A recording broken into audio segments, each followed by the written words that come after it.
La correction du concours de l'ENSAM pour l'année 2007. Donc, voici la partie logique. On a P implique Q implique non R. Est-ce qu'il est équivalent à non Q ou non R ou non P? Est-ce que l'expression P implique Q implique non R est vraie si P et R sont fausses?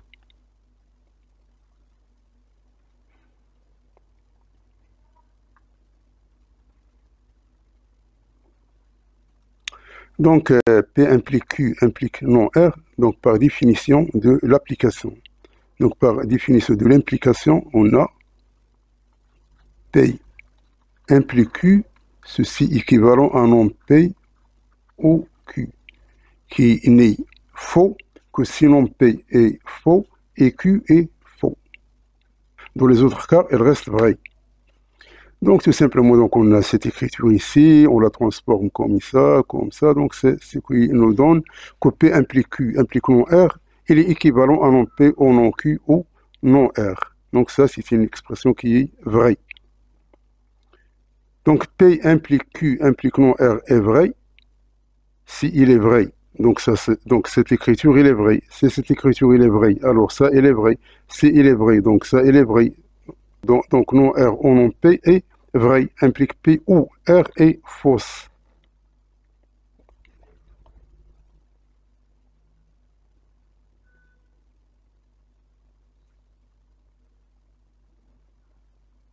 La deuxième question concernant les quantificateurs. Il existe et quel que soit.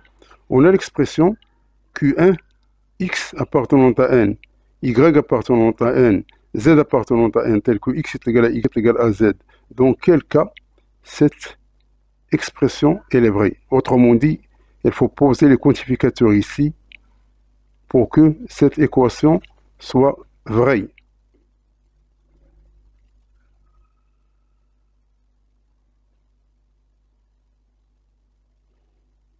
Donc si on dit quel que soit X appartenant à N, il existe un Y et quel que soit Z appartenant à N, alors X est égal à YZ, c'est une proposition qui est fausse, car quel que soit X, on a fixé le Y et Z quel que soit. Donc cette écriture, elle est fausse. Par exemple, si X est égal à 6 et Y est égal à 9, alors Z elle est égal à 6 sur 9, ça nous donne est égal à 2 tiers.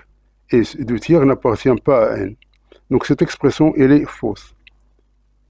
Donc, seule l'expression il existe un X appartenant à N, il existe un Y appartenant à N, il existe un Z appartenant à N, tel que X est égal à YZ, ça, c'est une proposition qui est vraie. C'est-à-dire, une fois on choisit le X, on peut choisir le Z, on peut choisir Y, et que X, Y, Z reste dans N.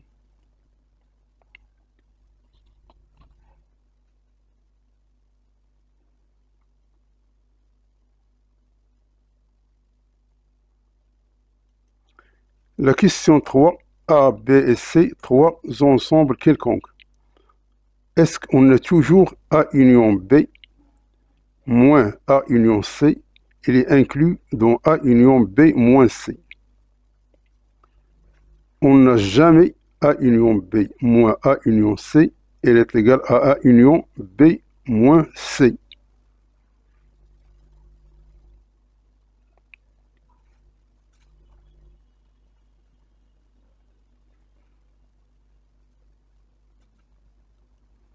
Donc, concernant la première, alors, on a A union B moins A union C, elle est inclus dans A union B moins C, par définition de la soustraction ensembliste.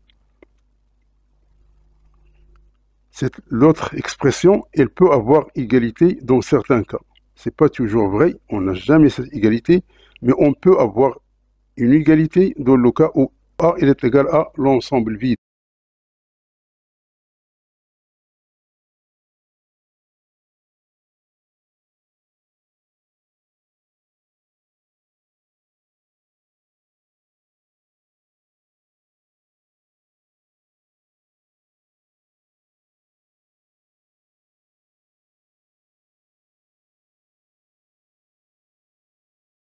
La question 4, on a un polynôme. 2 moins x divise p de x. 2 moins i et 2013 moins i sont des racines de p de x. Cela se traduit par, il faut montrer que 2, c'est une racine de p de x, et que 2 moins i, ainsi que 2013 moins i, ce sont des racines de p de x.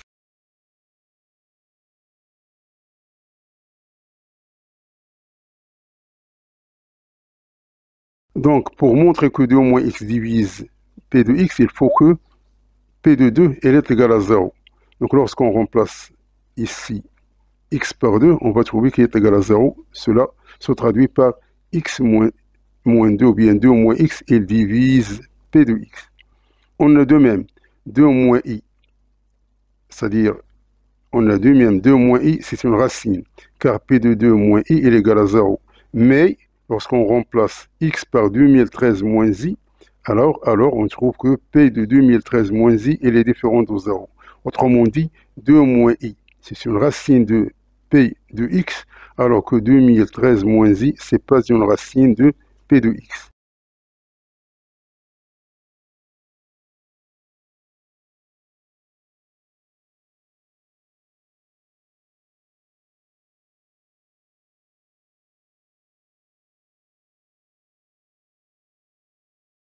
La question 5, f est continue de R vers R. Elle est continue en 0 et en 1. Est telle que f de x carré est égal à f de x. Alors f, s est-il constante?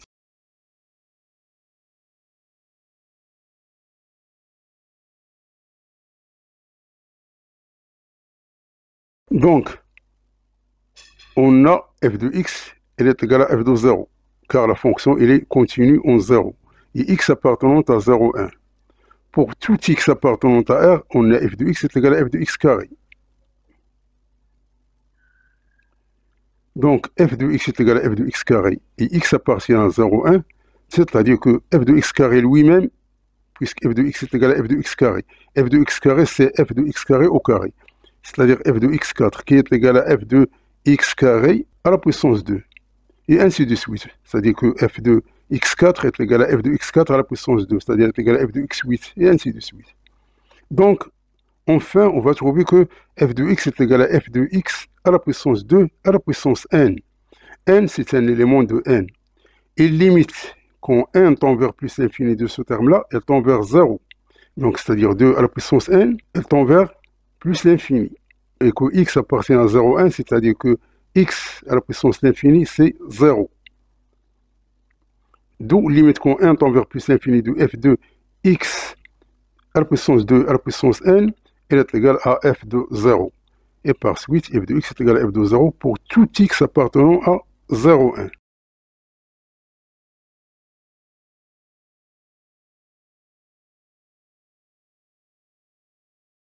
On a encore f, elle est continue au point 1, et x appartient à 0, 1.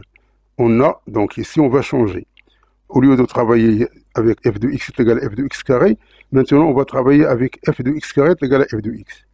C'est-à-dire que f de x, il est égal à f de x à la puissance 1 demi, qui est égal à f de x à la puissance 1 demi à la puissance 1 demi, c'est-à-dire f de x à la puissance 1 quart, et ainsi de suite. Donc finalement, on aura f de x, elle est égale à f de x à la puissance 1 sur 2 à la puissance n.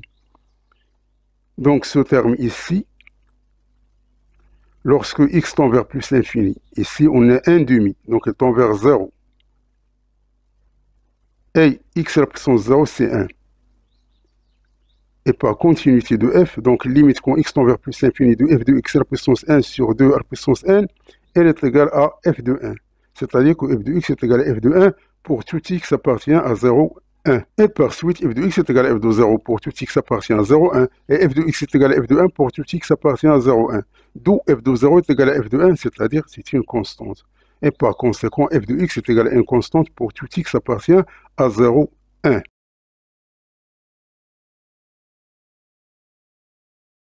Ici, on veut montrer que f fait les constantes sur R. Donc, de ce qui précède, on a montré que f de x, elle est constante dans l'intervalle 0, 1. Donc elle reste pour x inférieur à 0 et pour x supérieur à 1. Donc pour x supérieur strictement à 1, alors f de x est égal à f de racine de x. Donc en répétant la même chose, c'est-à-dire f de x est égal à f de x à puissance 1 sur 2n. Et ceci, elle est égale à 1. Et pour x négatif, alors f de x est égal à f de x carré, car x carré, elle est positive. Donc f de x, elle est constante, d'où f de x, elle est constante sur tout R.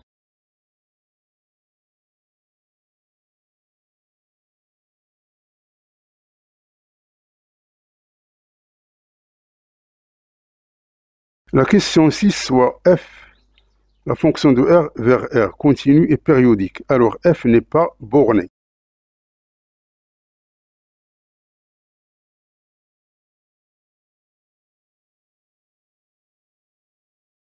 Donc, on a la fonction, elle est continue et elle est périodique. Donc, toute fonction qui est continue et périodique est-elle bornée? Donc, c'est ça la question.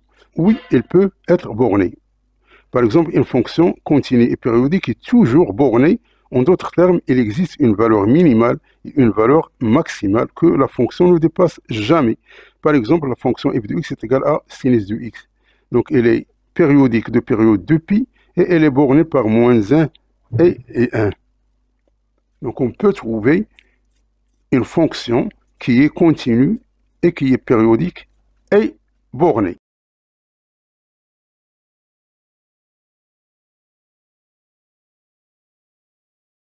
La question 7, soit la fonction allant de 0 jusqu'au plus infini. Vers R continue est tel que il existe un cas appartenant à R tel que f de x est compris entre 0 et k, l'intégrale de 0 à x de f de t dt.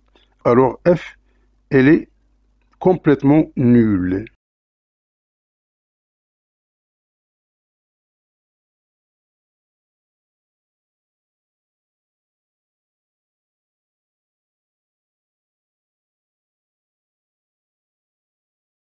On a la fonction allant de 0 plus l'infini vers R continue. Ce qu'on veut montrer, c'est ça. Donc, on peut trouver cette expression-là grâce à ce qu'on appelle lemme de Grunwald. Mais nous, on veut tout simplement montrer d'une façon classique pour ne pas entrer dans des détails.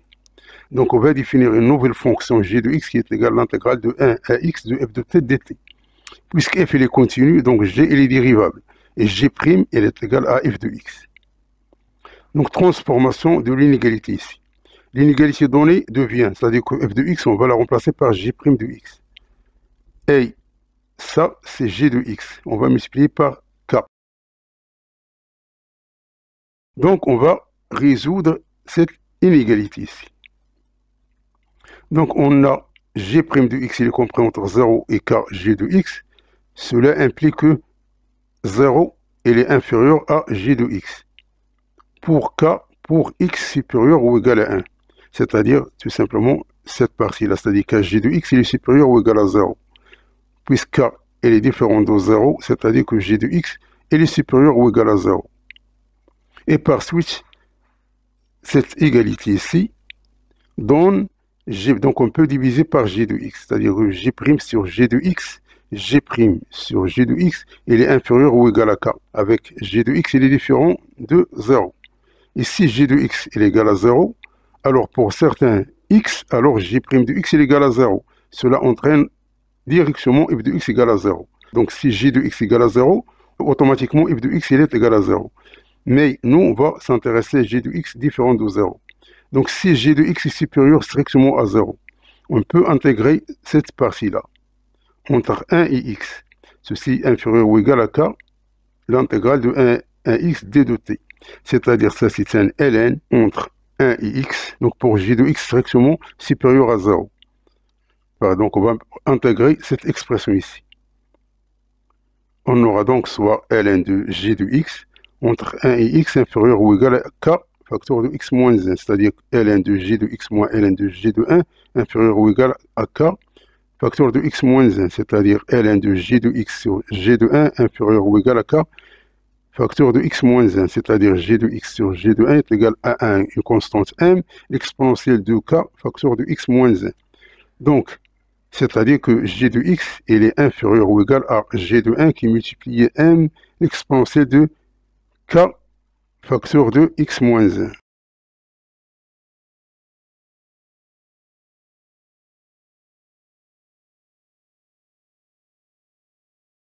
Donc, puisque g de 1, elle est égal à 0, implique que g de x, il est inférieur ou égal à 0. Et comme on a g de x, il est supérieur ou égal à 0, et g de x est inférieur ou égal à 0, ici on a g de x, il est inférieur ou égal à 0. Et on a partie de g de x, il est supérieur ou égal à 0. S'il est égal à 0, donc f de x égale à 0. Si il est supérieur strictement à 0, alors on aura cette expression ici. C'est-à-dire que g de x est supérieur ou égal à 0, ou bien g de x est inférieur ou égal à 0, on traîne g de x égale à 0 pour tout x supérieur ou égal à 1. Donc cela se traduit par g' de x est égal à 0. C'est-à-dire que cette partie est égale à 0, c'est-à-dire que f de x est égal à 0. Donc puisque f est continu et f de x égale à 0 sur 1 plus l'infini, d'où f est complètement nul. Donc en résumé, l'inégalité donnée implique que f de x doit être nul sur 1 plus l'infini et pas continuité, donc sur tout l'intervalle 0 plus l'infini.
L'exercice numéro 2.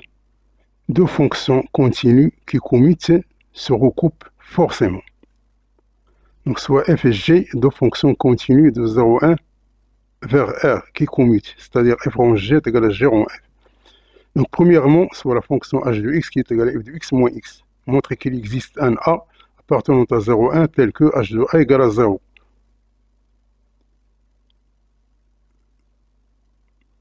L'hypothèse H nous suppose qu'il n'existe aucun L appartenant à 0,1 tel que f de L est égal à g de L.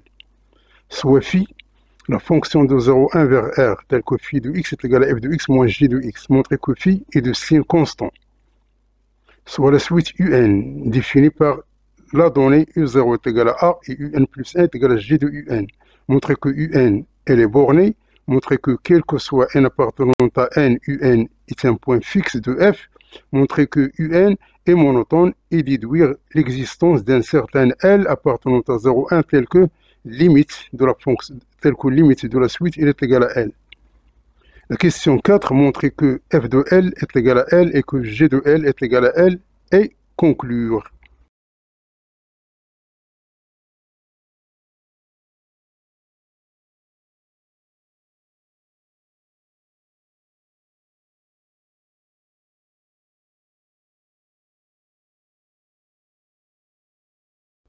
Donc, pour la première question, on veut montrer qu'il existe un A appartenant à 0,1 tel que h de A égale à 0. On sait que h de x est égal à f de x moins x. Donc, lorsqu'on remplace x par 0 et par 1, on va trouver que h de 0 il est égal à f de 0, c'est-à-dire qu'il est positif, et h de 1 est égal à f de 1 moins 1, on apprend qu'il est négatif. De telle façon que le produit il est négatif. Et puisque h elle est continue, puisque c'est la somme de deux fonctions continues, alors d'après le théorème des valeurs intermédiaires, il existe un a appartenant à 0,1 tel que h de a elle est égal à 0.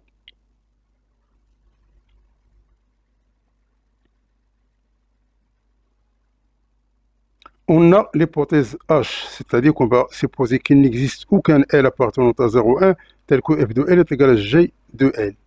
Et on va montrer que phi de x est de signe constant. Donc, on va raisonner d'une façon réciproque, c'est-à-dire on suppose que phi de x il change de signe. C'est-à-dire on va raisonner d'une façon inverse. On va procéder par phi de x, elle change de signe. C'est-à-dire que phi de x, s'il est supérieur ou égal à 0, cela entraîne que f de x moins g de x est supérieur ou égal à 0. C'est-à-dire que f de x il est supérieur ou égal à g de x. Et si phi de x il est inférieur ou égal à 0, ceci nous donne f de x est inférieur ou égal à g de x. C'est-à-dire ces deux expressions montrent que f de x il est égal à g de x. C'est-à-dire qu'il existe un x appartenant à 0,1 tel que f de x est égal à g de x. C'est-à-dire qu'il existe un L appartenant à 0,1 tel que f de L est égal à g de L, ce qui est en contradiction avec l'hypothèse H. Et par suite, phi de x est de signe constant. Il ne change pas de signe.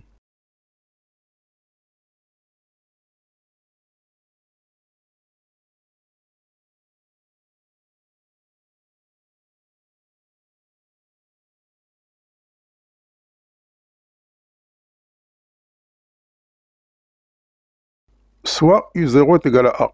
Et on a UN plus 1 est égal à G de UN. Donc on veut montrer que UN elle est bornée. Donc on a A, elle est comprise entre 0 et 1. Donc ça c'est l'initialisation. C'est-à-dire que par hypothèse, on a A appartient à 0,1. Donc supposons, hérédité, supposons que UN appartient à 0,1. Donc on veut voir est-ce que UN plus 1 reste appartenante à 0,1. On a UN plus 1 est égal à G de UN.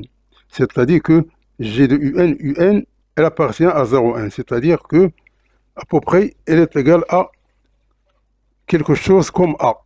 C'est-à-dire que UN plus 1 est égal à G de UN. Et G de UN, c'est G de l'intervalle 0,1 qui va nous donner G de A. Donc, d'après la première question, ici,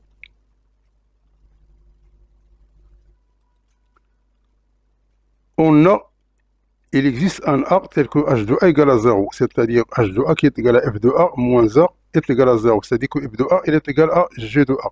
qui est égal à A. Donc, il appartient à 0,1. C'est-à-dire que UN plus 1 appartient à 0,1, c'est-à-dire que UN, elle est bornée. D'où UN, elle appartient à 0,1, c'est-à-dire que UN, elle est bornée.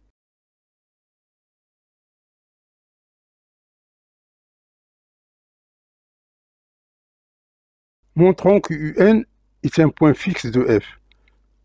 Il existe un U0 qui est égal à A, appartient à 0,1, tel que H de U0, il est égal à F de U0 moins U0 qui est égal à 0, c'est-à-dire F de U0 est égal à U0. Donc, par récurrence, F de UN, elle est égal à UN, implique que UN est un point fixe de F.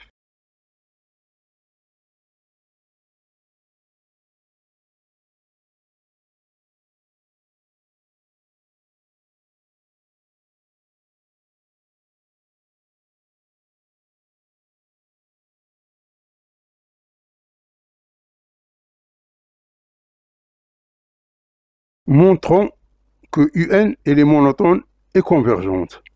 On a UN, elle est croissante ou décroissante selon ces deux propositions, c'est-à-dire si UN est supérieur ou égal à U0, alors dans ce cas-là, UN elle est croissante.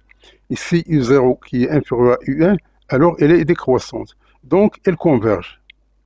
Et sa limite, si limite quand n tend vers plus l'infini de UN, elle est égale à L et L appartient à 0,1. C'est-à-dire qu'elle admet une limite.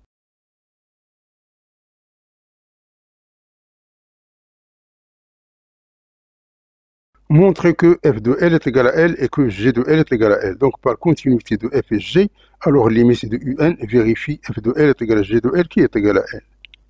Parce que ça, c'est la continuité. Donc on conclut que il existe un L appartient à 0,1 tel que f de L est égal à G de L. C'est-à-dire qu'il existe, c'est pas qu'il n'existe. C'est-à-dire que cette hypothèse, c'est faux.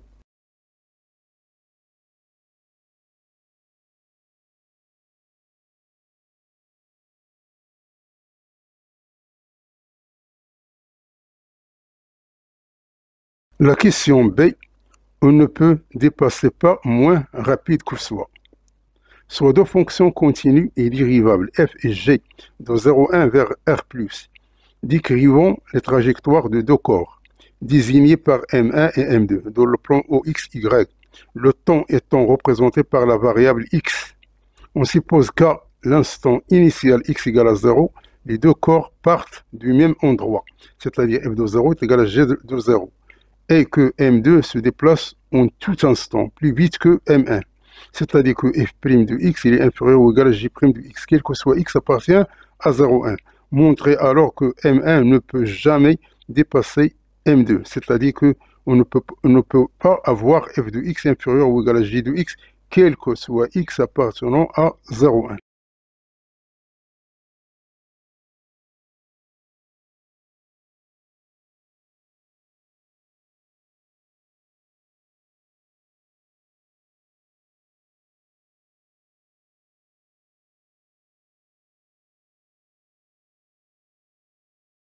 Donc, soit f et g dérivables.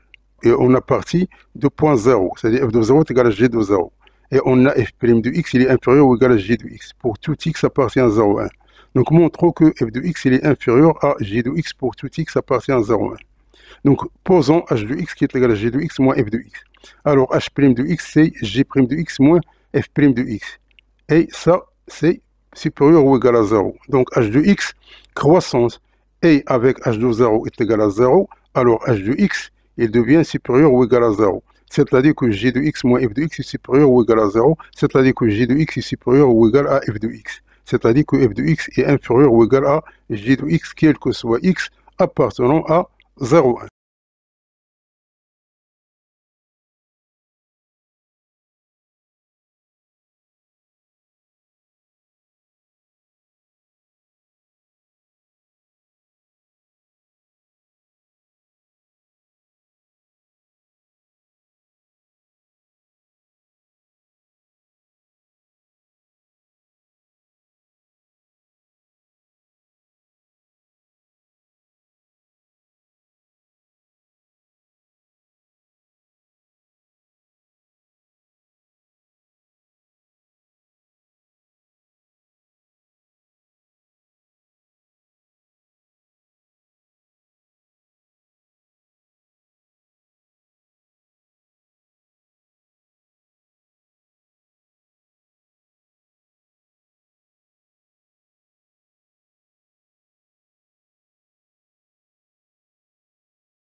Numéro 3. Donc, notation. Soit A et B, deux entiers naturels non nuls. On note B sur A. Si B est un diviseur de A, et on définit D de A par D appartenant à n étoile tel que D divise A. L'écriture D sur A se lit D divise A. L'ensemble des diviseurs de A. On note enfin A avec V à l'envers, ça note ce qu'on appelle le plus grand commun diviseur, ou bien c'est le PGDC de A et B, qui vaut le plus grand élément de l'ensemble de D1, c'est-à-dire les diviseurs de A envers les diviseurs de B. Montrer que le diviseur de PGDC A et B est égal à l'intersection du diviseur de A avec le diviseur de B. Montrer que quel que soit A, B, C appartenant à N, alors le PGDC de A et B avec le PGDC de C est égal à le PGDC de A et B avec V à l'envers de PGDC de B avec C.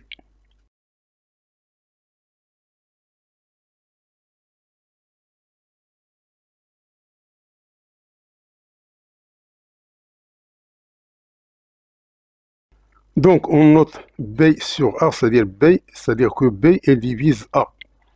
Soit D de A, ce sont les diviseurs de A, l'ensemble des diviseurs positifs de A.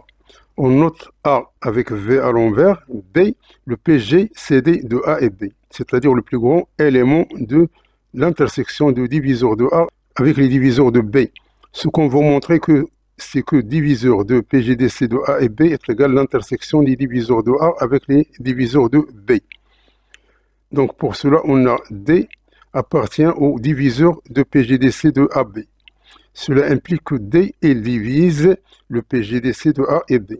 Mais le PGCD de A et B il divise A. Et le PGCD de A et B il divise B. Donc D il divise A et D il divise B. C'est-à-dire que D il appartient à l'intersection des diviseurs de A et B. Réciproquement, si D appartient à l'intersection des diviseurs de A et de B, alors D il divise A et D il divise B, c'est-à-dire que D il divise le PGCD de A et B. Cela implique que D appartient au diviseur de PGCD de A et B. Donc, conclusion, le diviseur de PGCD de A et B est égal à l'intersection des diviseurs de A et le diviseur de B.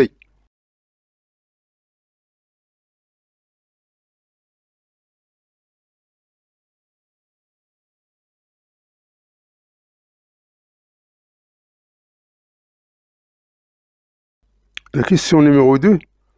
On veut montrer que le PGCD de A et B avec le PGCD de C est égal au PGCD de A et B avec V à l'envers, c'est-à-dire le PGCD de A avec C. Donc cela revient à montrer que la loi V à l'envers est associative. Donc soit D1 est égal au PGCD de AB avec le PGCD de C. Et D2 est égal au PGCD de A avec le PGCD de B et C. Donc, D1 divise le PGCD de AB et il divise C. Donc, il divise A, B et C. De même, D2, il divise A et le PGCD de B et C. Donc, il divise A, B et C. Donc, D1 et D2 sont deux diviseurs communs de A, B et C. Et comme ils sont tous deux maximum, ce sont des PGDC, ils sont égaux. Donc, le PGCD de AB avec le PGCD de C, elle est égale à le PGCD de A avec le PGCD de B et C.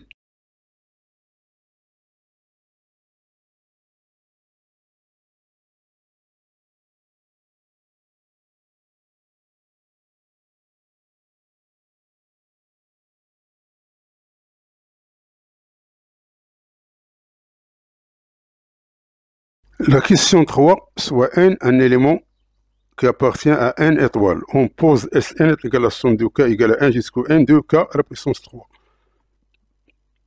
Donc, montrer que Sn, qui est égale à la somme de k égale à 1 jusqu'au n de k, le tout au carré, elle est égale à n facteur de n plus 1 sur 2, le tout au carré.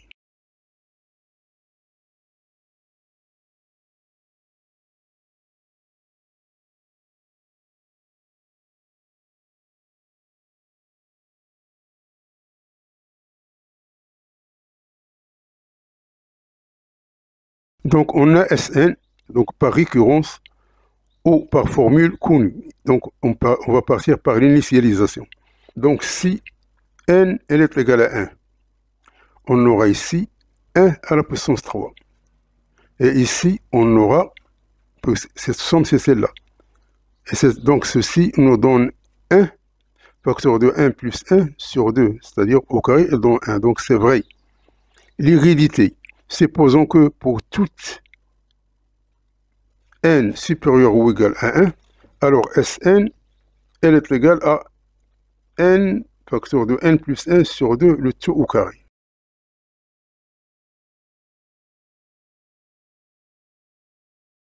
Donc, calculons Sn plus 1.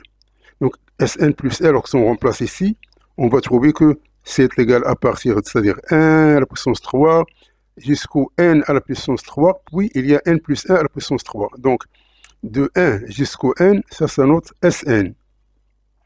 Et ça, c'est le terme qui s'ajoute.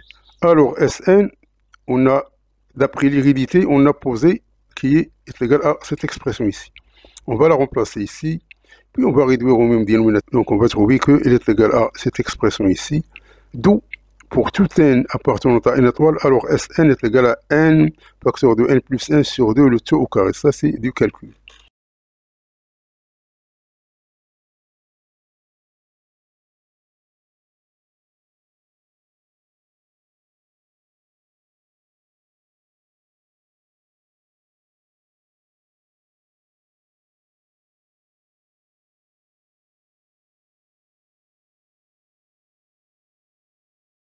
La question 4, soit un entier P qui appartient à n étoile quelconque.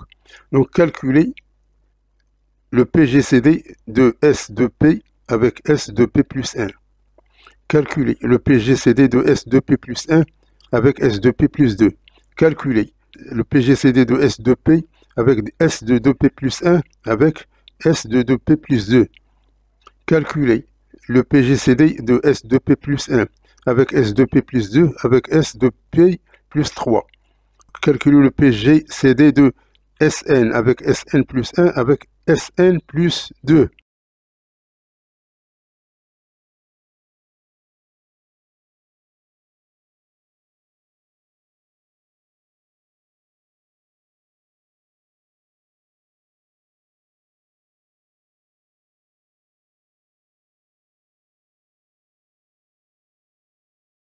Donc, on a cette expression-là. Donc, on a le PGCD de S de P avec S de P plus 1. Donc, on veut montrer à quoi est égal ce PGCD. Donc, on a S de P d'après ce qui précède. Il est égal à... Donc, on va tout simplement remplacer le n par 2p. Et on va remplacer le n par 2p plus 1. Donc, S de P, il est égal à cette expression ici. S de 2p plus 1, il est égal à cette expression ici. Donc, le PGCD de S de P avec S de 2P plus 1, donc tout simplement, c'est cette écriture avec cette écriture ici. Et puisqu'on a 2P plus 1 au carré en facteur, donc on va la mettre en facteur ici. Elle reste P au carré et elle reste P plus 1 au carré. Et comme P et P plus 1, ce sont deux termes consécutifs. Donc, puisque P et P plus 1 sont consécutifs. Donc, ils sont premiers entre eux. Autrement dit, P au carré avec V à l'envers de P plus 1 au carré est égal à 1. C'est-à-dire le PGCD de P au carré avec P plus 1 au carré, elle est égale à 1. Donc, il reste tout simplement que le PGCD de S de P avec S de 2P plus 1, elle est égale à 2P plus 1 au carré.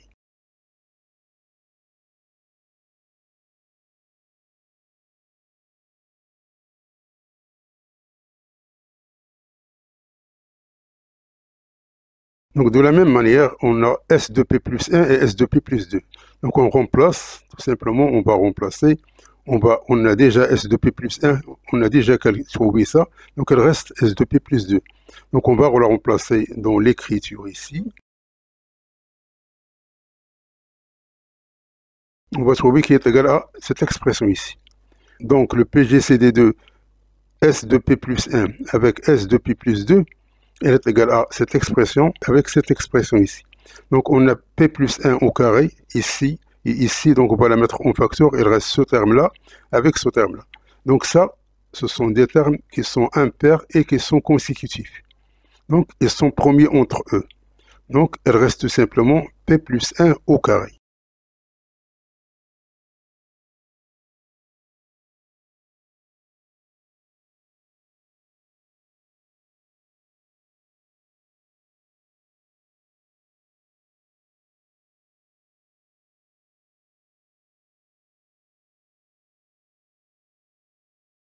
Pour le 4, on veut le PGCD de S de P, S de P plus 1, S de P plus 2.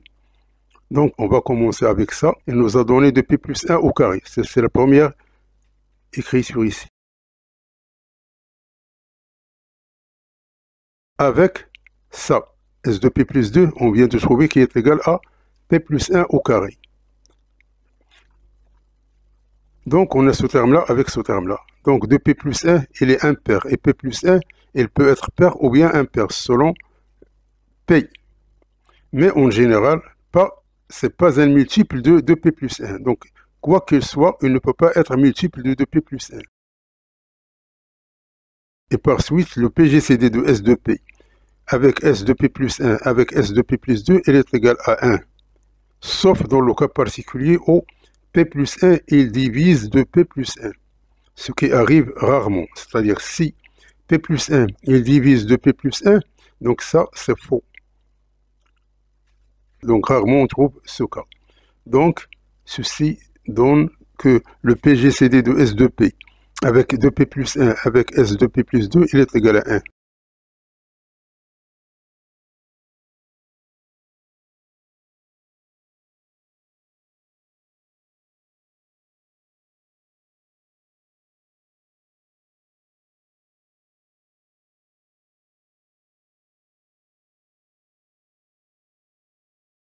Donc, ici, on a le PGCD de S de P plus 1 avec 2P plus 2 avec 2P plus 3. Donc, même raisonnement. Donc ça, c'est un terme qui nous a donné P plus 1 au carré. Et ça, il nous a donné 2P plus 3 au carré. Donc, le PGCD de S de P plus 1, S de P plus 2, S de P plus 3, elle est égale à ce terme ici avec ce terme ici. Et ça, ils sont consécutifs, c'est-à-dire elle est égale à 1.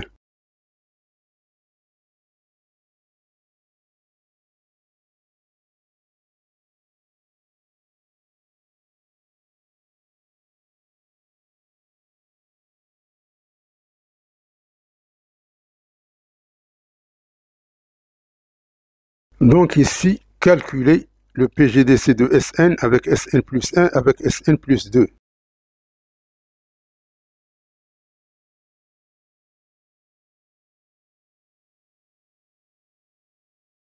Donc on a, d'après les résultats précédents, le PGCD de Sn avec Sn plus 1, c'est un D. Et le PGCD de D avec Sn plus 2, il est égal à 1. D'où le PGCD ici, c'est-à-dire ça, c'est D, avec ça, ça donne 1. Donc le PGCD de Sn avec Sn plus 1 avec Sn plus 2, elle est égale à 1.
Le problème numéro 1, la partie A.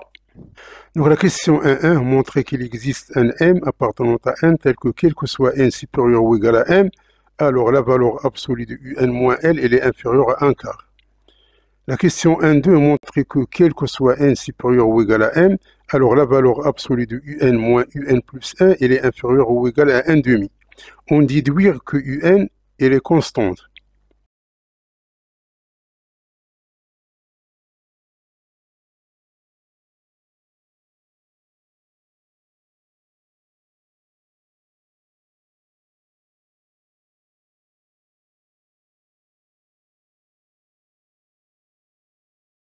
Donc, soit un, c'est une suite dans Z convergente vers L.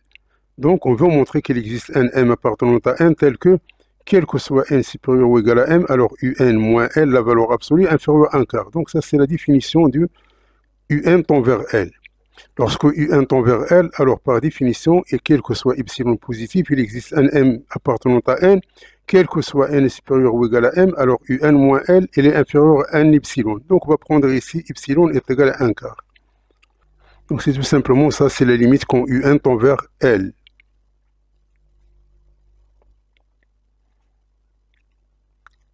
Donc, montrer que la valeur absolue du un moins un plus 1 est inférieure à 1 demi. Donc, on a un moins un plus 1, on va retrancher et ajouter un L. Donc, d'après l'inégalité triangulaire, alors un moins un plus 1, elle est égale à un moins L moins un plus 1 plus L. Donc, ceci est inférieur ou égal à un moins L plus un plus 1 moins L. Donc, ça, on va la remplacer par 1 quart et ça par 1 quart, d'où ceci est égal à 1 demi. C'est-à-dire que quel que soit n supérieur ou égal à m, alors la valeur absolue de un moins un plus 1, il est inférieur à 1 demi.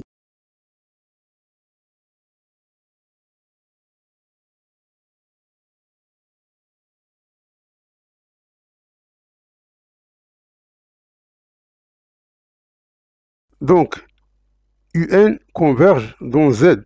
Donc, s'il converge dans Z, par définition, elle est stationnaire. C'est-à-dire que on a un moins un plus 1, il est inférieur à 1 demi. Et on travaille dans Z. C'est-à-dire ce qui est inférieur à 1 demi, c'est le 0. C'est-à-dire que un moins un plus 1 est égal à 0. Autrement dit, un est égal à un plus 1, c'est-à-dire que un elle est constante à partir d'un certain rang.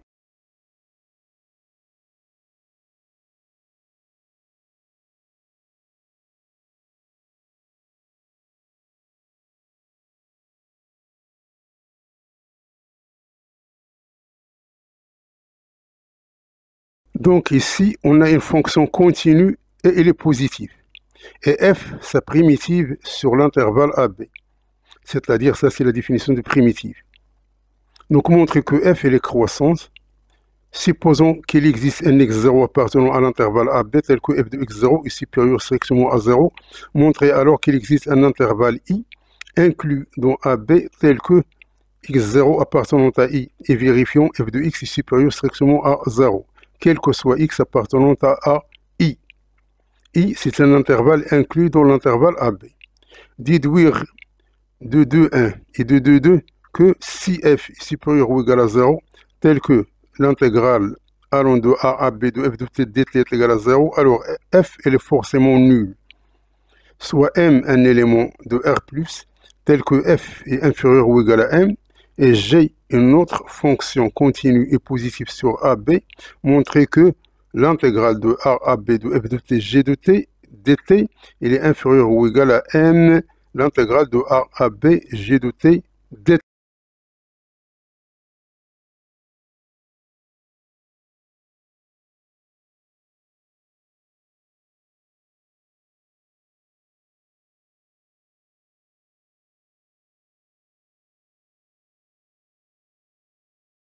Donc, soit f est une fonction continue, elle est positive, c'est-à-dire que f de x, c'est par définition le primitif de la fonction f de x, c'est l'intégrale de a à x f de t dt. Donc, prenons deux éléments x1 inférieur à x2. C'est-à-dire que f de x2 moins f de x1, on va remplacer x par x1 et par x2. Elles ont cette forme-là. Donc ceci est égal à, on va garder ça et on va changer le signe ici. Donc ça devient x1 ici et a ici. Donc, en fin de compte, on aura donc f de x2 moins f de x1, il est égal à l'intégrale de x1, x2, f de t dt.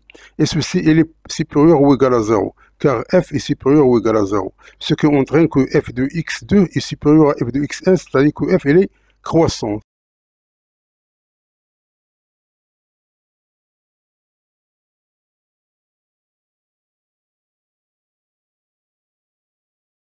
Supposons qu'il existe un x0 appartient à l'intervalle AB, tel que f de x0 il est supérieur strictement à 0. Donc, montrer qu'il existe un intervalle i qui est inclus dans l'intervalle AB contenant x0 tel que f de x elle reste supérieure ou égale à 0 pour tout x appartenant à i. Donc f il est continu en x0 et on a f de x0 est supérieur strictement à 0. Donc, il existe un delta supérieur strictement à 0 tel que quel que soit x appartient à x0 moins delta x0 plus delta inter l'intervalle AB, alors f de x il est supérieur ou égal à 0. C'est-à-dire que f reste strictement positif au voisinage de x0.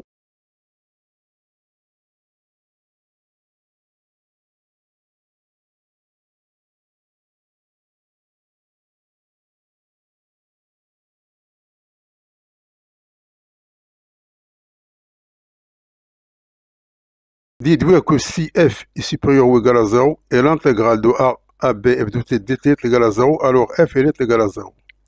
Donc, supposons par l'absurde qu'il existe un x0 appartient à l'intervalle AB, tel que f de x0 il est supérieur à 0. Donc, ce qu'on vient de montrer ici.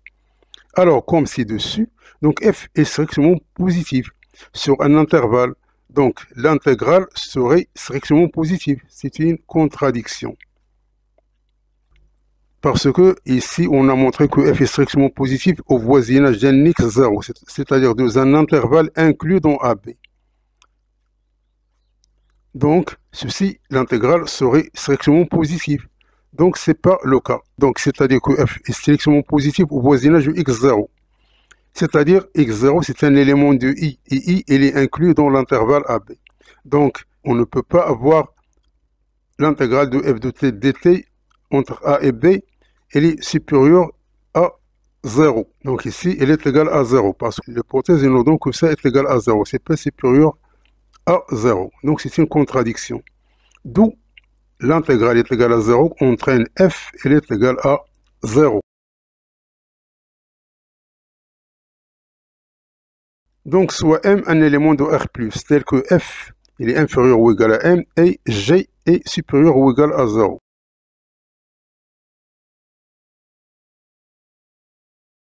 Donc, soit M un élément de R+, tel que F est inférieur ou égal à M et G il est supérieur ou égal à 0. Donc, ce qu'on va montrer, c'est que l'intégrale de A à B de F de T, G de T, dt, il est inférieur ou égal à M, l'intégrale de A à B, G de T, dt.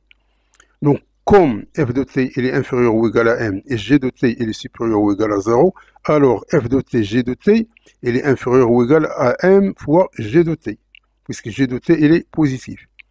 Donc, en passant à l'intégrale, donc l'intégrale ici, il est inférieur ou égal à l'intégrale ici. Donc, ça, elle donne un m, et ça, c'est l'intégrale de a à b, g de t, dt. Donc, a à b de f de t, g de t, dt, il est inférieur ou égal à m, l'intégrale de a à b, g de t, dt.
la partie B, soit P, Q et N des éléments de n étoile, défini par P d'indice n de x est égal à 1 sur n factoriel, facteur de Q de x moins P à la puissance n qui multiplie x à la puissance n.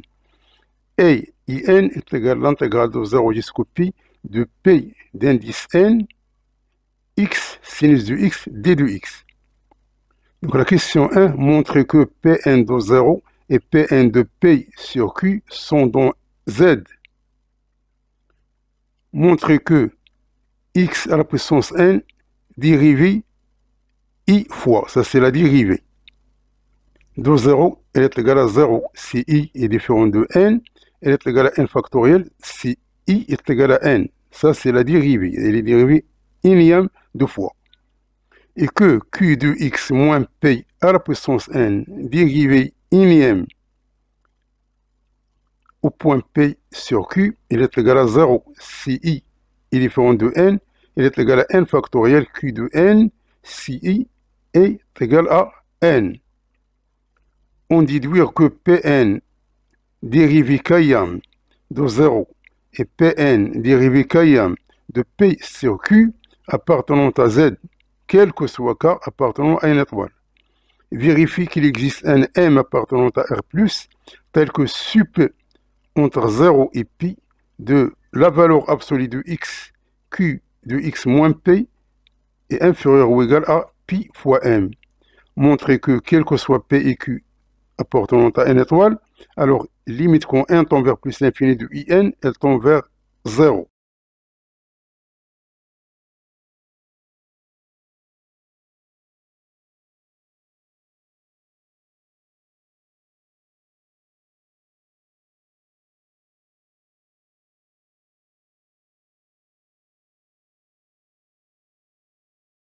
Donc la partie B. Donc, on pose P d'indice n de x, il est égal à 1 sur n factoriel, facteur de q de x moins P à la puissance n qui multiplie x à la puissance n. Donc on veut montrer que P d'indice n de 0 et P d'indice n de P sur q, elle appartient à Z. Donc lorsqu'on remplace x par 0, on trouve cette expression est égale à 0. Car ici, x égale à 0, donc, et son entraîne, tout ça égale à 0. Et 0 appartient à Z. Si on remplace x par P sur Q, on trouve également ici que, lorsqu'on va simplifier, il reste P moins P, c'est 0. C'est-à-dire 0, il appartient à Z. Autrement dit, alors Pn de 0 et Pn de P sur Q, elles appartiennent à Z.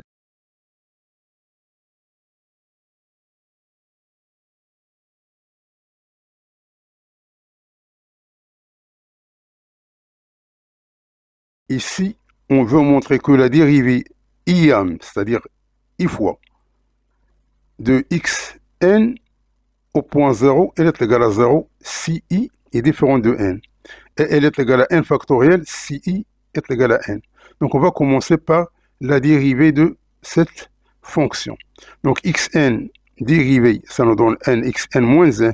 Et lorsqu'on dérive ce terme-là, il va donner n moins 1, xn moins 2. Et lorsqu'on va dériver ce terme-là, il va nous donner n qui multiplie n moins 1, qui multiplie n moins 2, qui multiplie n moins 3, et ainsi de suite, jusqu'à ce qu'on arrive à x à la puissance n im. Donc ce terme-là, n, n-1, n-2, ça s'appelle n factoriel. Donc ça c'est n factoriel. Et le dernier terme, on va la remplacer par 0. Ce qui nous donne que la dérivée de xn im deux fois, elle est égale à n factoriel dans le cas où i est égal à n. Si i est égal à n, on a x à la puissance n. La dérivée im de 0, elle est égale à n factoriel. Donc si i est inférieur à n, la dérivée s'annule en 0. Tout simplement en 0. Et si i est supérieur strictement à n, la dérivée est nulle partout. D'où x à la puissance n. La dérivée im au point 0, elle est égale à 0 si i est différent de n.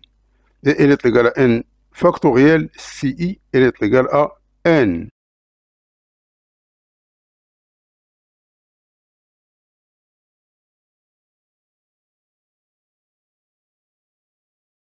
Donc de la même manière, on veut dériver ce terme-là, donc la première dérivation dans ce terme-là, donc tout simplement, il y a un Q qui s'ajoute. C'est comme la première, sauf parce qu'ici, on a un Q qui est lié à X. Donc, on va trouver, donc, après succession des dérivés, on va trouver que la dérivée IM, elle est égale à n factoriel qui multiplie Q à la puissance n. Ça, c'est n factoriel, ça, c'est Q à la puissance n.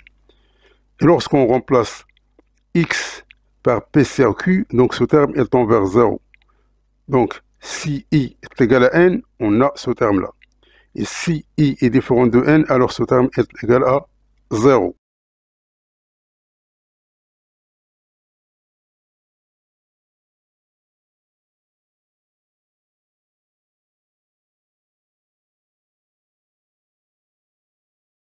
Donc, d'après la première question, on a Pn de 0 et Pn de P sur Q, on a montré qu'il appartient à Z. Maintenant, est-ce que lorsqu'on dérive Pn K fois au point 0 et lorsqu'on dérive Pn au point P sur Q K fois, est-ce que va trouver que ces termes restent appartenant à Z? Alors, on a Pn de X, ça c'est ça, son expression. Donc, lorsqu'on dérive cette partie-là, c'est-à-dire on a 1 sur n factoriel, ça c'est une constante. Et ça, ce terme-là, on a déjà calculé ici. Tout simplement, au lieu de I, on a K. Et ce terme-là, on vient de montrer que au point 0, elle peut être égale à n factoriel Q à la puissance n. Et on va simplifier par n factoriel, elle reste Q à la puissance n qui appartient à Z. De la même chose ici, lorsqu'on va dériver ça K fois, on a trouvé qu'elle est égale à n factoriel Q à la puissance n.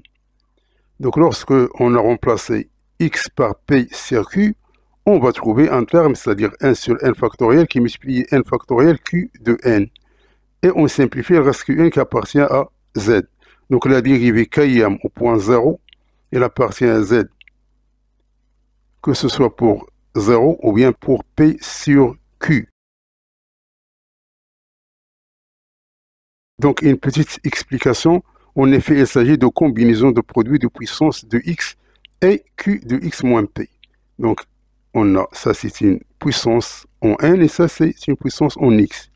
Les dérivées successives de P en 0 et de P sur Q donnent des combinaisons linéaires de termes rationnels multipliés par 1 sur n factoriel. C'est-à-dire, on donne ici n factoriel qui multiplie Qn. Et les factoriels se simplifient, puisqu'on a aussi n factoriel Q de n, donc on simplifie par le n, et il reste le Qn, et Q, elle appartient à n. Donc, le résultat, il est entier. D'où Pn, la dérivée Km au point 0, elle appartient à Z. Et P d'indice n, la dérivée Km au point P sur Q, elle appartient à Z. La partie C, supposons qu'il existe un P et un Q qui appartient à n étoile, tel que pi, il est égal à P sur Q. Montrez que quel que soit n appartenant à n étoile, alors In, il appartient à Z. Montrez qu'il existe un n, grand N, appartient à l'ensemble n, tel que quel que soit n supérieur ou égal à grand N, alors I d'indice 2n il est égal à 0. On déduit que P d'indice 2n au point P sur 2 est égal à 0, quel que soit n supérieur ou égal à grand N. Savez-vous que vous avez démontré?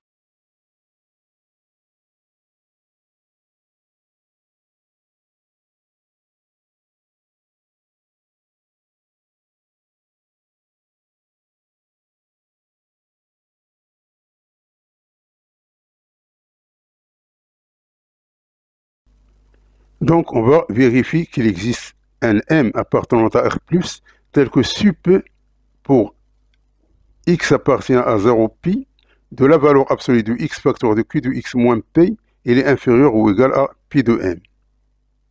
Donc, c'est ça ce qu'on veut montrer.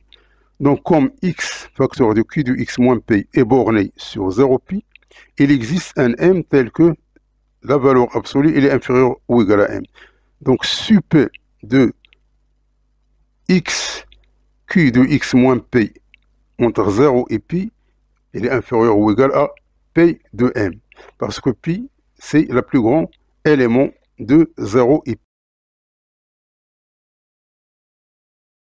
D'où sup de la valeur absolue de x, facteur de q de x moins p, lorsque x décrit l'intervalle 0, pi, est inférieur ou égal à pi fois m.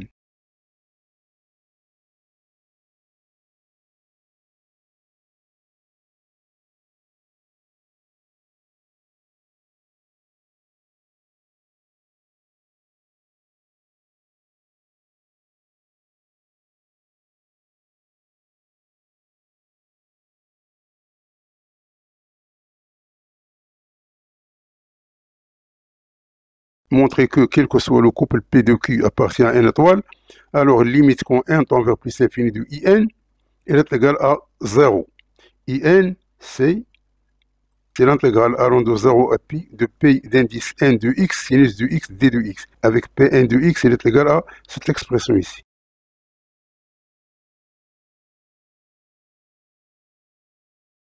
Donc, comme la valeur absolue de ce terme-là, elle est inférieure, oui, parce que sinus de x, il est compris entre moins 1 et 1. Donc, ceci nous donne la valeur absolue de Pn de x et la valeur absolue de sinus de x. Donc, ceci est inférieur ou égal à la valeur absolue de Pn x. Ça, on va la remplacer par 1. C'est-à-dire est égal à P d'indice n de x.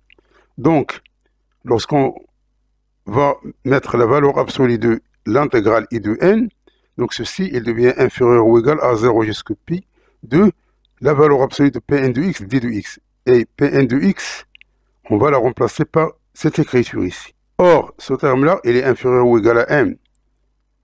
Donc, si ça est inférieur ou égal à m, lorsqu'on va enlever à la puissance n, on va trouver ici m à la puissance n.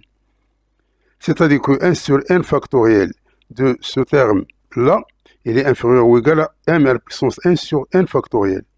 Cela implique que Pn de x, la valeur absolue, il est inférieur ou égal à m à la puissance n sur n factoriel. Donc ça, on va la remplacer ici. In, il devient égal à ce terme ici.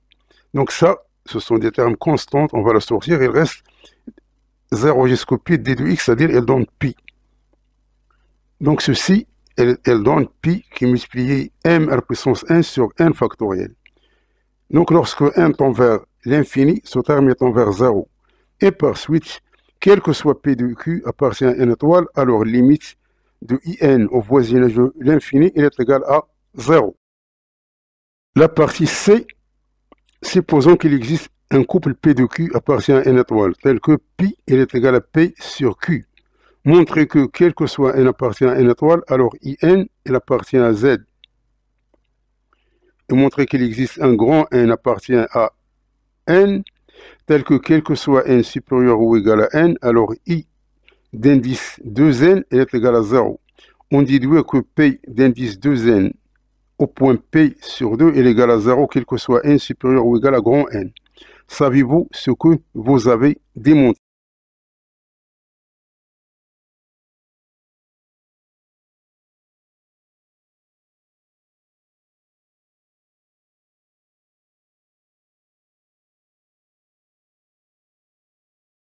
Donc, rationalité de pi. Est-ce que pi, c'est un rationnel? Donc, montrons que quel que soit n appartient à n étoile, alors In, elle appartient à Z. Donc, on sait que n, ça, c'est l'expression de In. In, c'est une somme alternée de termes en Pn kn fois au point 0. Et P d'indice n kn fois pour P sur Q, pondéré par des coefficients entiers. Donc, In, elle appartient à Z. Donc, quel que soit n appartient à n étoile, alors In, elle appartient à Z.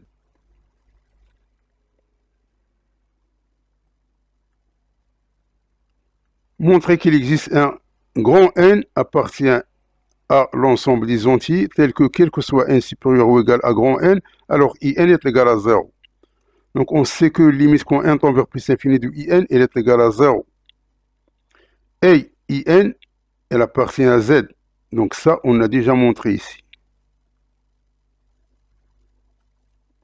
Et on a montré que In, elle appartient à Z.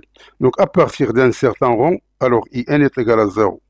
D'où il existe un n, et quel que soit n supérieur ou égal à n, in égale à 0. Donc un certain rang n, in il est égal à 0.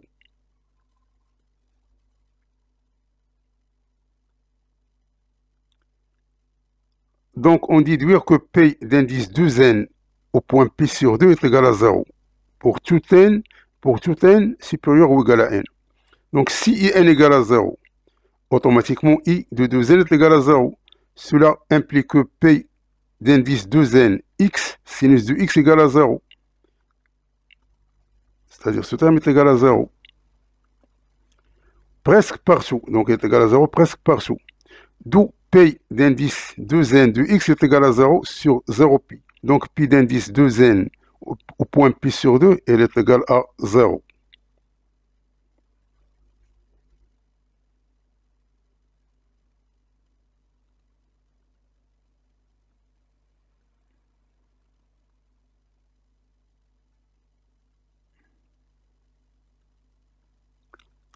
Donc savez-vous ce que vous avez démontré?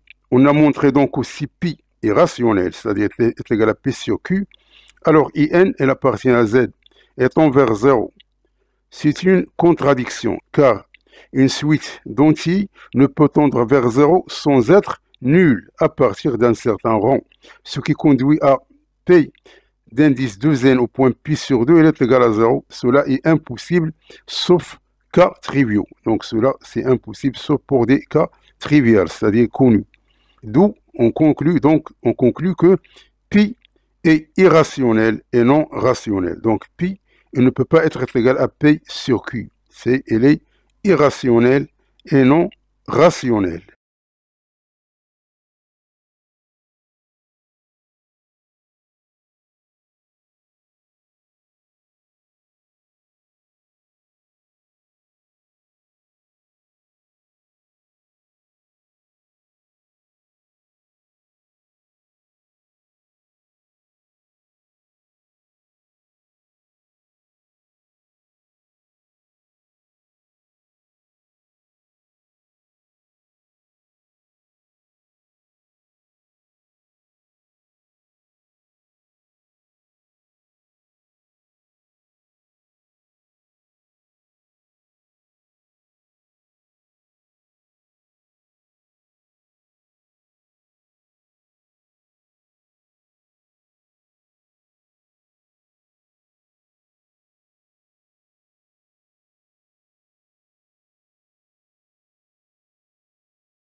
Problème 2. On veut montrer que UN est supérieur strictement à 0 pour tout n supérieur ou égal à 2. On a par hypothèse que U0 et U1 appartenant à R étoile plus, c'est-à-dire sont strictement positifs. Et on a cette suite de récurrence. On veut montrer que UN est le supérieur strictement à 0 pour tout n supérieur ou égal à 2. Donc l'initialisation, on a U0 et U1 sont supérieurs strictement à 0. Ça, c'est l'hypothèse. L'hérédité, supposons que UN et UN plus 1 est supérieur strictement à 0. Donc s'ils sont supérieurs strictement à 0, d'où, quel que soit n supérieur ou égal à 2, alors UN est strictement supérieur à 0.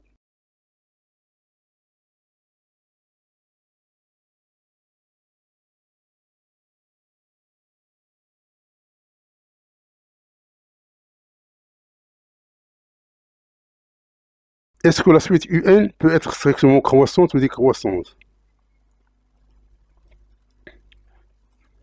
Donc, si on suppose que UN est strictement croissante, alors UN plus 1 il est supérieur à UN. Et on a l'expression ici de UN plus 2. Donc, on réduit au même dénominateur ici, puis on s'inspire de cette relation-là, c'est-à-dire UN plus 1 plus UN sur UN plus 1 qui multiplie UN. Donc, on va remplacer UN plus 1 par UN. Donc, ceci est supérieur à 2 UN, parce qu'on aura ici UN plus UN. Ici, on aura UN qui multiplie UN. On simplifie, il reste 2 sur UN supérieur à 0. Donc, ça, c'est pour le dénominateur. Autrement dit, elle diminue, c'est-à-dire UN plus 2, elle diminue, ce qui est en contradiction avec la supposition. On a parti de UN strictement croissante. On a trouvé que UN, elle est strictement décroissante. Donc, c'est une contradiction, d'où UN ne peut être strictement croissante.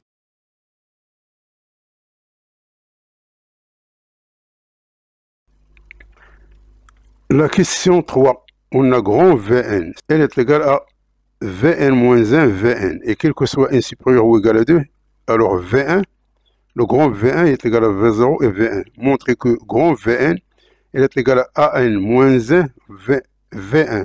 Donc ça, c'est la matrice à la puissance n moins 1.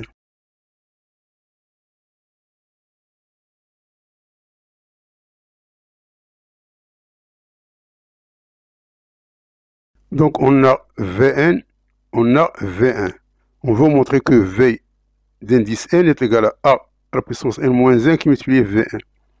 On a donc petit Vn, il est égal à 1 sur Un.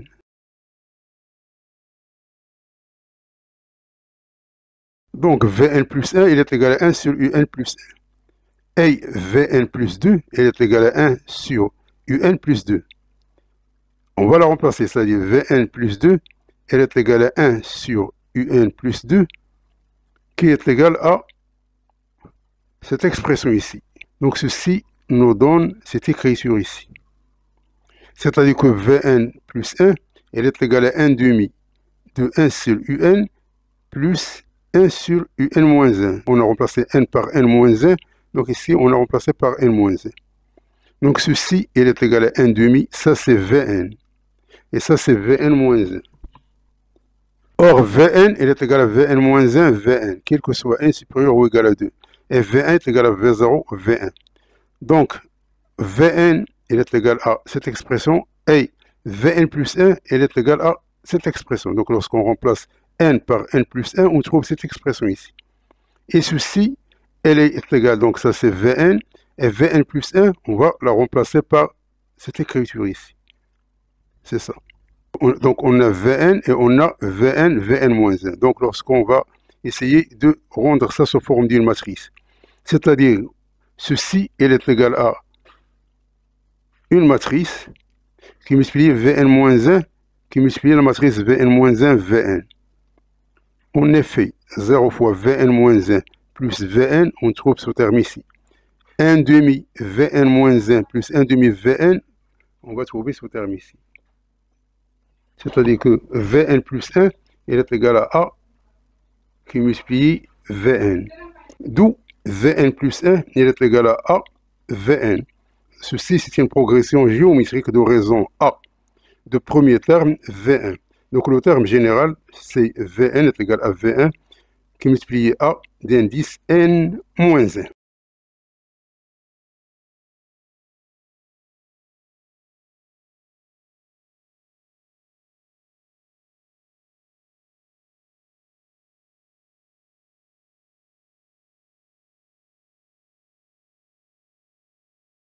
Donc, soit P, la matrice 1, 1, 2, moins 1, et D, la matrice 1, 0, 0, moins 1 demi. Calculer P moins 1, c'est-à-dire la matrice inverse de P.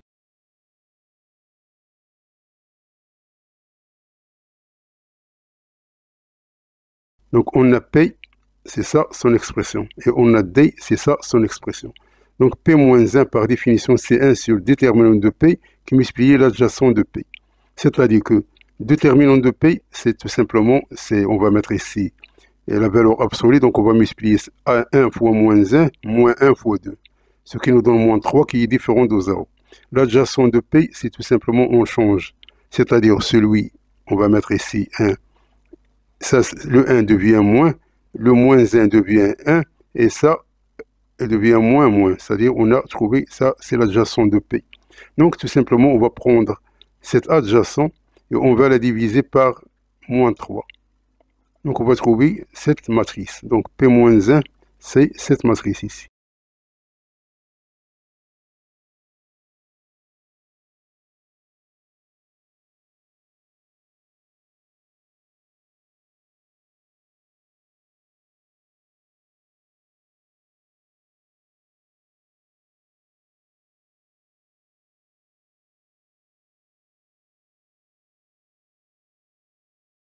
Calculer P qui multiplie D qui multiplie P-1 et D à la puissance n.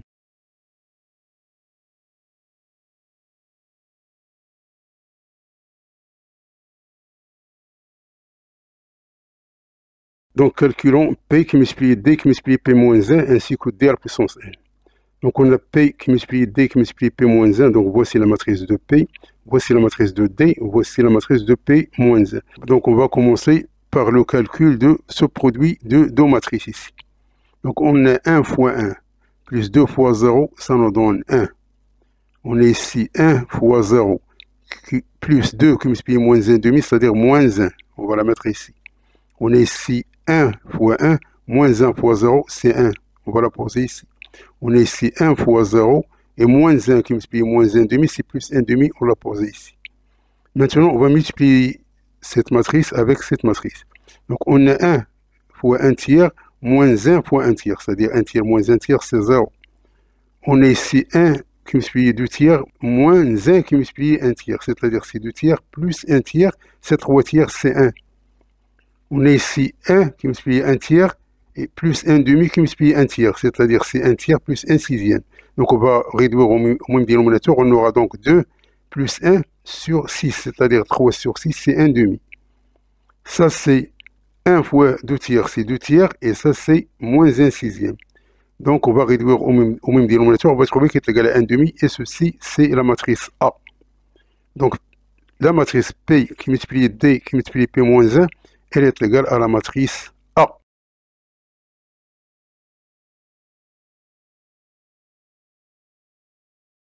Concernant D, elle est diagonalisée ici. C'est-à-dire à la puissance n, c'est tout simplement 1 à la puissance n et moins 1 demi à la puissance n. Donc 1 à la puissance n, c'est 1, et reste moins 1 demi à la puissance n.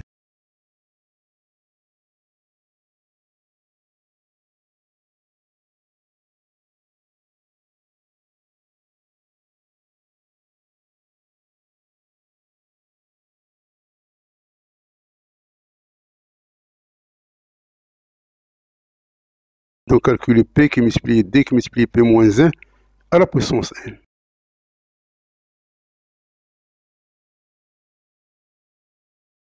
Donc on a déjà montré que P dP moins 1 est égal à A. Donc ceci à la puissance n, c'est tout simplement A à la puissance n.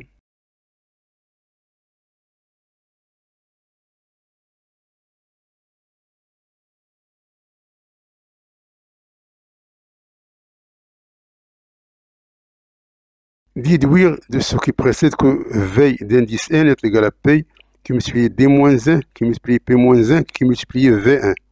Et trouver l'expression de petit Vn.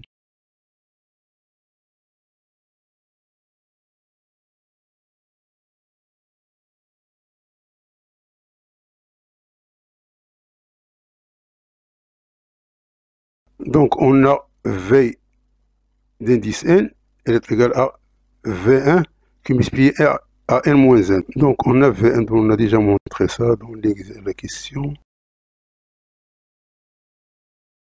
Ici, Vn, elle est égale à V1, ça c'est V1, à n-1, on va la remplacer par ce terme-là, à la puissance n-1. C'est-à-dire il est égal à V1, ça P, P-1, ce sont des matrices inverses. Donc P, c'est l'inverse de P-1. Donc tout simplement, V d'indice n, le n-1, elle est portée par D à la puissance n, puisque P qui multiplie P-1, ça donne l'identité. C'est-à-dire, c'est la matrice, ça multiplié par -1, ça donne l'identité I. C'est-à-dire, ce terme-là, elle donne Dn-1. Donc V d'indice n, elle est égale à V1 qui multiplie V, qui multiplie D à la puissance n-1, qui multiplie P-1. Donc c'est ça, c'est la notion de ce qu'on appelle les fonctions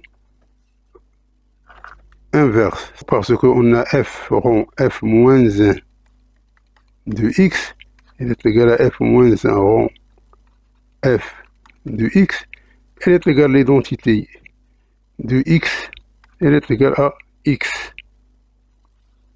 Donc si on met un x, c'est-à-dire si on a P qui multiplie P moins 1, ceci est dans l'identité, c'est-à-dire c'est l'identité, lorsqu'on parle de l'identité, c'est-à-dire c'est la matrice 1, 0, 0, 1.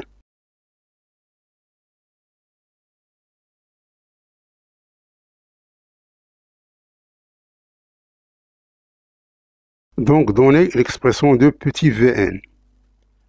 Vn, elle est égale à ce matrice-là, c'est-à-dire ça c'est P, ça c'est D, n-1, et ça c'est P-1. Et V1, on l'a remplacé par V0, V1.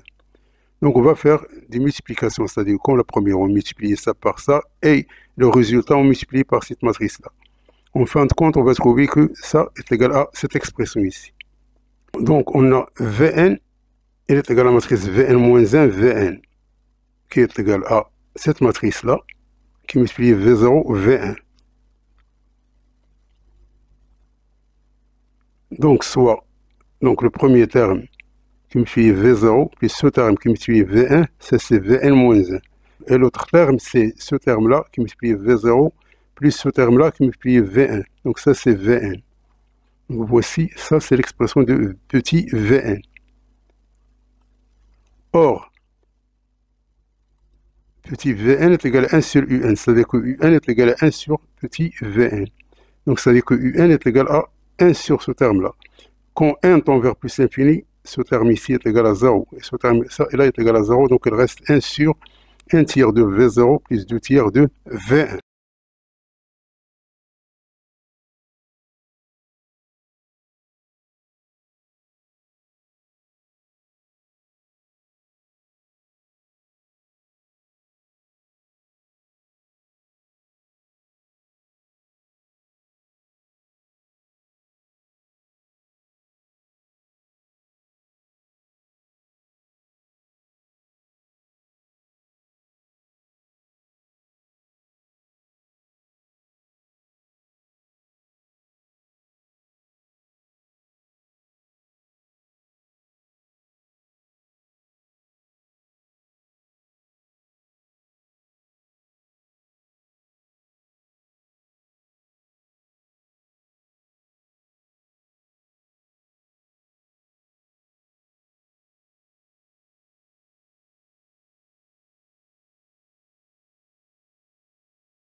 Donc merci d'avoir suivi ce vidéo et à la prochaine pour un nouveau vidéo cordialement.